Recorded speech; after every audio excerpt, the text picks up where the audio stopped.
Hi, everyone. Thanks for joining TapRooT TV today. I'm joined with a special guest. I have Kevin McManus, and he's here to talk to us a little bit more about equipment reliability.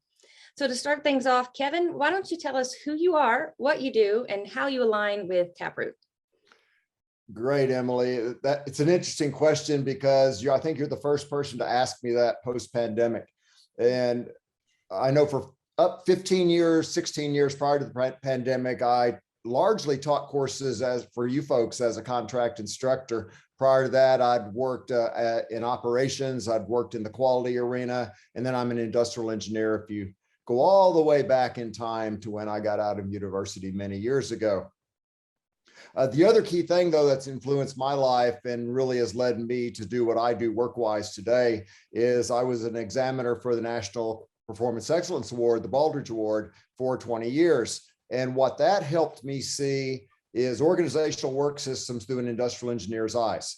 And so from my perspective, we may have leaned out a lot of our frontline processes, but we have yet to lean out how we engage customers, how we do strategic planning, how we engage our workforce, how we develop leaders, things of that nature. And so I help organizations. It's essentially like flipping houses, except you're flipping work systems.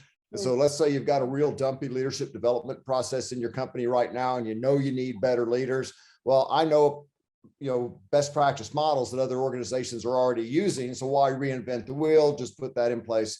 Here we go. And to me, that's one thing I liked about TapRooT, because I'd been doing process improvement for 25 years before I ever heard of TapRooT, which some people think is strange.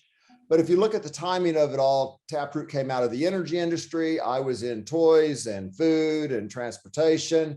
And it's really why Mark brought me in as a TapRooT instructor, is because I was working in business sectors that he did not really have instructors for.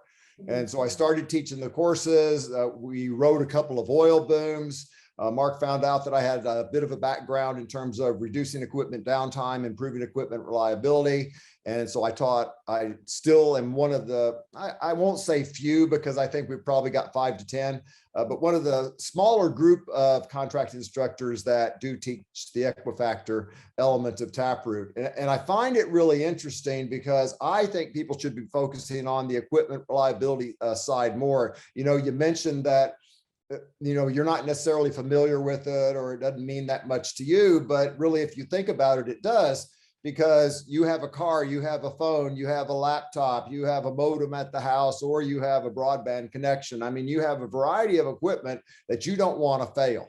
Yep. You want it to always be up, when it's up, it's working right. And that's really what equipment reliability is. And I think what we don't realize, and this to me is where the gold mine is with the TapRooT process, is it's the human element that leads to equipment failure or that sustains equipment reliability. And if people don't understand that path to failure, then they really can't improve equipment reliability. And I think most folks will look at the TapRooT tree and say, oh, the equipment part's just a tiny bit. This must not be a tool to use on equipment. However, if you look at applying it to equipment problems, it is really a higher level of sophistication versus the average safety incident. I won't say the complex safety incident, because those get quite interesting, but the average safety incident to me pales in comparison to what you can do with some very basic equipment incidents that, just the ones we work on in the virtual course or in the in-person course, the hazardous spray exercise. It starts with an equipment problem, and it leads to guys getting burned by hazardous spray. I know in my last plant where I was plant manager, our only recordable during the 3 years I was there is trying to resolve an equipment issue where a plastic bottle had jammed in a bottle washer and a guy gouges his hand with a screwdriver, trying to do the right thing, trying to get the process running, ends up hurting himself, however, and that's the way it often happens with the reactive incidents. And so I think there's a big place for equipment reliability in the TapRooT world. I think because of its higher level of sophistication, however, it gets to be a little more complex for folks to apply. So I hope I didn't go a little long there, but that's to me how it all knits together. And that, because I'm an engineer, it's just cool to see how the human piece affects the mechanical piece. So anyway. Thank you for that. And I can see you're passionate about it, which leads us to this article that you wrote. Mark Paradise wrote an article about your article. And that whole article we're talking about, I'll put it in the links below. It's 7 tips talking about equipment reliability. And if you would, will you briefly run through those 7 and let us know your thoughts on these things that we can implement with equipment reliability? Sure. I'll try to hit the high points here because my IE brain goes, okay, 7 tips minute per tip. Oop, that's a little too long. So we'll take a look at the very first one is the most important, and that's defining what we're after. What's our goal? What is equipment reliability? And I stress it here because in too many companies, they think it's just downtime reduction. And ideally, that's the easy part. Reducing the downtime frequency, reducing the duration when it does happen. The key is optimizing what we get out of the process while it's running. It's just like, again, with your car. You don't want your car to be able to run 150 miles per hour all the time, maybe once in a while, but never all the time. But you do want it to run within a certain set of parameters very consistently all the time. So what does it take to get to that point? What do we need to do in terms of how we drive it, how we maintain it, things of that nature to achieve the equipment outcomes that we're after? And so that optimizing performance while it's going is really important. And that's part of the message you want to sell when you're selling to the folks. But if you can't show from their perspective what the benefits are, it may not work. So I know in my world, I was fortunate that had the best results when our company's growing, because then we get more revenue, we get more profit, everybody wins. If you work in a company where improving equipment reliability results in lost jobs, probably going to be tough to sustain the process. The compelling why has to be from their perspective. That leads to the third piece. What's in it for them? It may just be a sense of pride. Hey, I don't have to live with these mechanical headaches every day, or the messes that happen when equipment breaks, or the way that people do get hurt or stressed out or whatever when equipment fails. More importantly, most folks I've worked with are pretty keen, and they can recognize that, hey, the companies, they're up there, things are clicking a little better now, and they're running more stuff through this building every day, or we're delivering more freight every day, or we're treating more patients every day.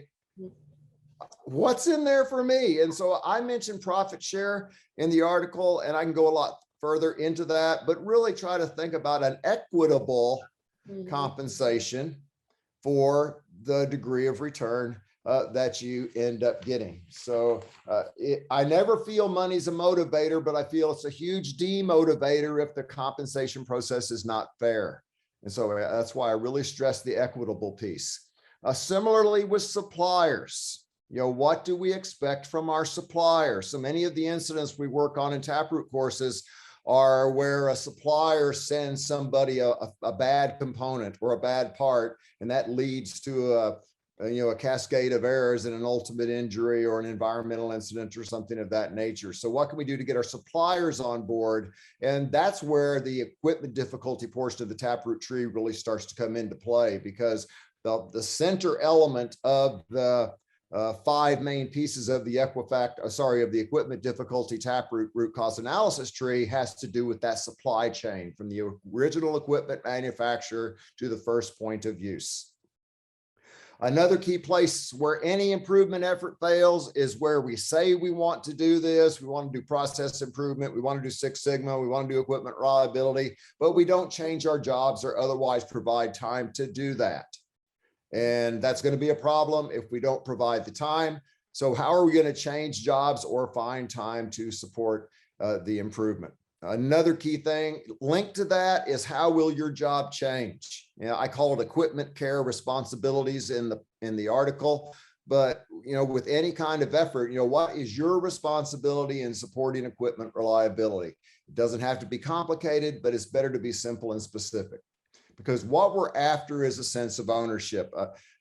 My last workforce was my most amazing group, because from a formal education perspective, or even a formal expertise, and background perspective, they weren't that impressive. but the way they took pride in their work and the way they tried to make things better each day, they had a sense of ownership in what they did. And that's, to me, is the most powerful thing if you can get to that point. So that's how all those 7 different pieces fit together. Anything else in particular, Emily, you'd like me to highlight there or comment on more? Or I think that's a great run through of those 7 tips, and very insightful and helpful. Of course, I encourage everybody to go read the article because you do lay it out in a lot more detail. And you have other things on your website as well that's helpful. I wanted to thank you for taking the time out. We are in different time zones, so I appreciate, for one, the flexibility with the internet and Zoom. And we've been doing a lot of this over the past, I don't know, year and a half, so getting more accustomed to it. But thank you for taking the time out to talk to us. And I do want to let you take a moment to let our audience know about where they can find your blog and see everything about you and anything else you want to tell us.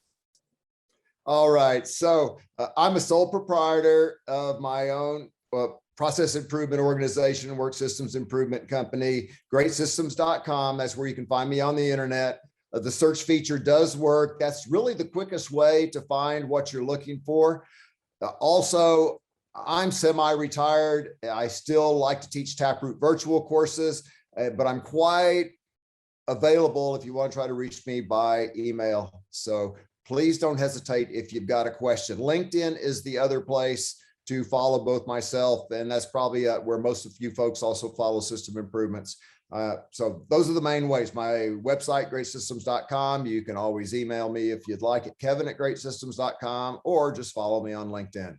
Perfect. And thank you everyone for tuning in. If you're watching this video, you will see the links, what we're talking about, listed below. And don't forget to subscribe and check back. We have these videos every week. There's always a different topic that we're looking at on ways to improve human performance, equipment reliability, and ultimately save lives. Thank you.